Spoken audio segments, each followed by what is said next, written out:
Bismillahir Rahmanir Rahim. In the name of Allah, the entirely merciful, the especially merciful. My dear brothers and sisters, Alhamdulillah, this is another lecture on fiqh. We are in the book of the prayer. Sunanun tabi'atu lil fara'id. The sunnahs that is following after or before the 5 duty prayers. It means that the salats that we can do before or after the duty prayers. Those salats that we do are sunnah. I.e., for example, if we do not do it for a week, we are not going to be asked why we didn't do in Judgment Day. But the thing is that we need to know, if we do not do it, then we are missing a great reward, and we're missing something that when we die, we wish for.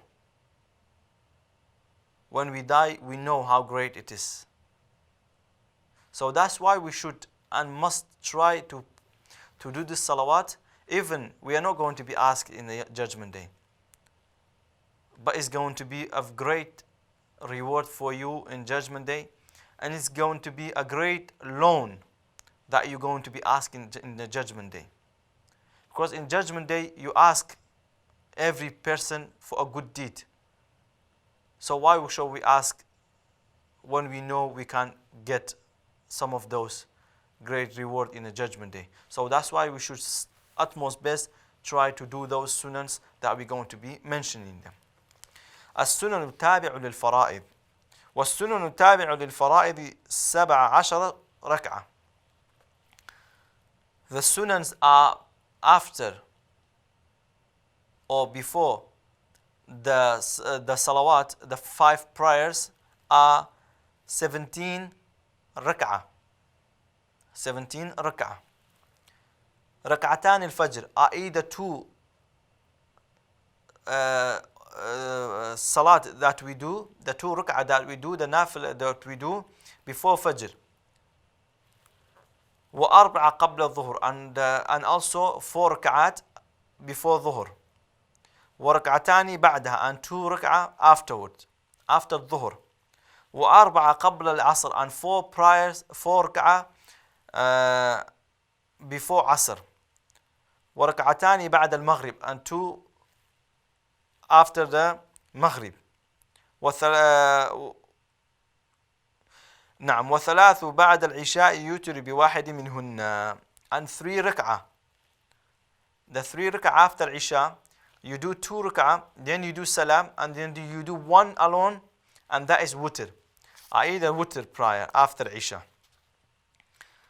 There are other salawats, sunan salawats that we can do, i.e. Sheikh says وَرَكَعْتَانِ بَعْدَ الْمَغْرِبِ, and there are 2 rak'ah before Maghrib as well, and there is 2 rak'ah before Isha as well. We can do all of those salawat as well, but Sheikh here says the salawat, the sunnah, those salawats that is being mentioned in majority of the times of the hadith of the Prophet Muhammad sallallahu alaihi wasallam. Those are the salawats, the sunnah salawats that we should not leave it, that we should always try to do it. Sheikh says وَنَوَافِلُ الْمُؤَكَّدَةِ وَثَلَاثُ نَوَافِلُ مُؤَكَّدَاتٌ, i.e. the salawats that the Prophet Muhammad sallallahu alaihi wasallam, he always used to do it, and it is sunnah, but it is more mu'akkad, i.e. it's more that the Prophet Muhammad sallallahu alaihi wasallam encouraged us to do it, and he was more on acting on them. He never left them out. While he's traveler, while he's at home, and in all occasions that the Prophet Muhammad sallallahu alaihi wasallam used to do those salawats. Salatul Layl, in the night prayer, when you wake up. The night prayer is the times that the Prophet Muhammad sallallahu alaihi wasallam, he used to always pray at night time. Even 2 rak'ah, 4 rak'ah, 6 rak'ah you can do. You pray at most the most that you can. وصلاة الضحى. Salat al-Duha is after the sun rising in the Fajr until before Dhuhr. In that time, we could say, for example, from 8 in the morning until 12 or half 11. It depends on when is Dhuhr. In that gap, in that time, you can do Salatul Duha. And the Prophet Muhammad sallallahu alaihi wasallam used to do that. Whether you do 2 rakat or 4 rakat or 6 rakat or 8 rakat. It's up to 8 rakat. وصلاة التراويح. And it is sunnah muakkada, i.e. is that the salat that Prophet Muhammad sallallahu alaihi wasallam encouraged us to do, which is tarawih. Salatul Tarawih. And the number of the Salatul Tarawih and the Salatul Layl, we will come to it later on, inshallah, in the future lectures. So those are the sunan we need to know, my dear brothers and sisters.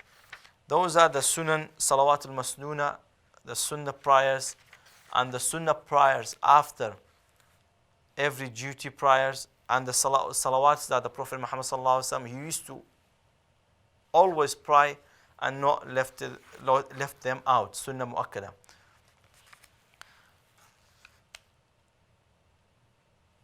Then Sheikh says, فصل وشرائط الصلاة قبل الدخول فيها 5 أشياء. The conditions that makes our salats valid are some stuff that we must be known, and there are 5 things. Those 5 things, our salat will be accepted under those conditions. صحة الصلاة. So our salat will be valid. If we do not do those and we do not have those in it, then our salats are not accepted. And what are they? First of all, طهارة الأعضاء من الحدث والنجس, i.e. our body and our clothes are clean in 2 conditions. First, najis, i.e. any impure things on our clothes, we must clean it up. And that is najis. And hadath, i.e. we should have wudu. We must have wudu on our body. We must have wudu and our bodies are clean. There is nothing dirty on our body, whether on our skin or our clothes. This is the first condition. We must be aware of it.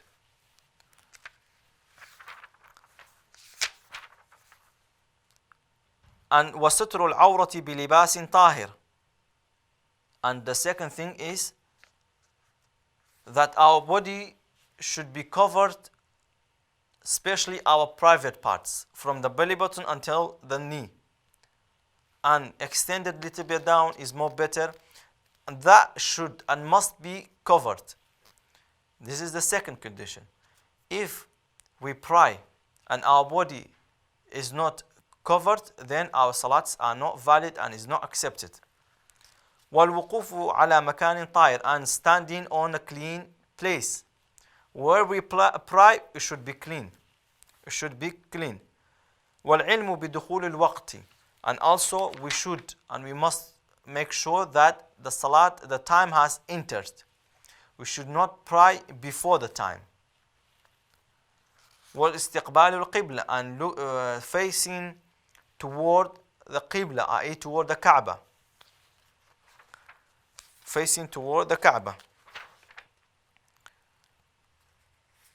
Those are the conditions that we must be aware that so that our salats, our prayers will be accepted. If we do not have those conditions, then our salats are not accepted.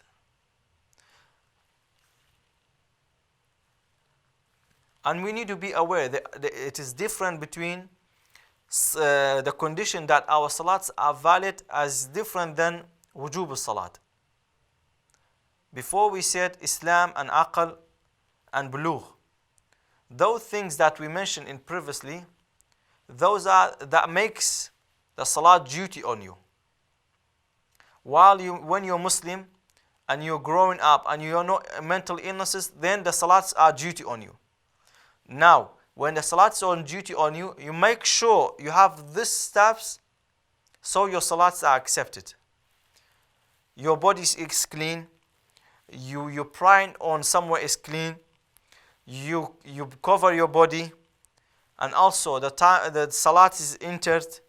The time of the salat is entered, and also looking toward Qibla. For our salat to be accepted and is valid, we must be aware of these conditions.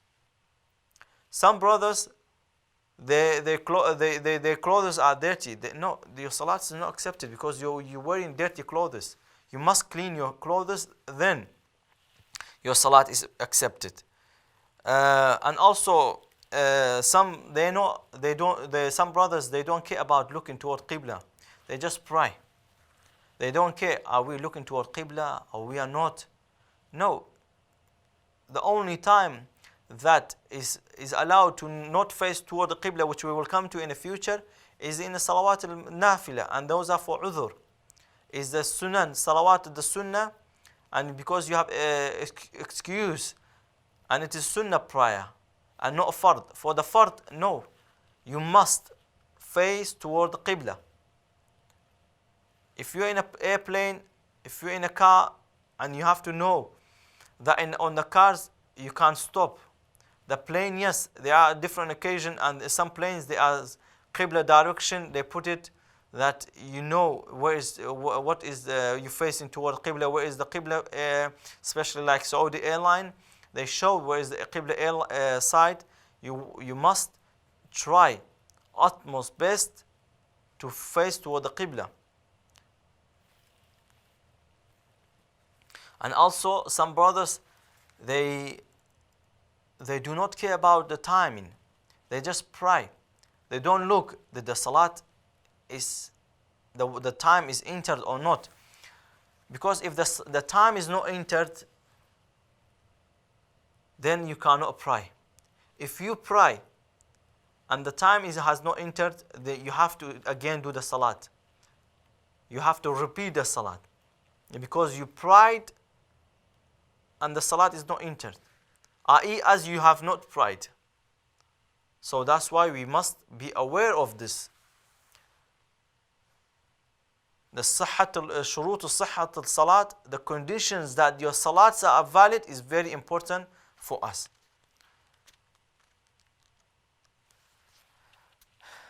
This is the end of today's lecture, inshallah ta'ala.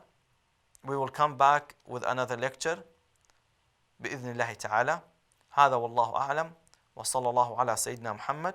السلام عليكم ورحمة الله وبركاته.